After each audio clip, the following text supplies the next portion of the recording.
India கூட்டணியில் தலைவரும் இல்லை, பிரதமர் வேட்பாளரும் இல்லை என கரூர் பாஜக வேட்பாளரை ஆதரித்து நடந்த பிரச்சாரத்தில் சரத்குமார் பேசினார். கரூர் மாநகராட்சிக்கு உட்பட்ட வெங்கமேடு பகுதியில் கரூர் பாராளுமன்ற தொகுதி பாஜக வேட்பாளர் செந்தில்நாதனை ஆதரித்து நடிகர் சரத்குமார் பிரச்சாரத்தில் ஈடுபட்டார்.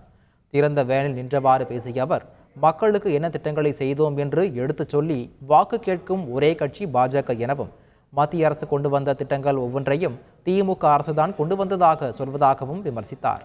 மேலும் 10 ஆண்டுகால ஊழல் இல்லாத ஆட்சியை நடத்தி வருபவர் பிரதமர் மோடி எனவும், திமுக ஆட்சியில் எதிலும் ஊழல் நடப்பதாகவும், இந்த பகுதியை சேர்ந்தவர் உட்பட பாதி பேர் ஜெயிலில் இருக்கிறார்கள், மீதி பேர் பெயிலில் இருப்பதாகவும் சாடினார்.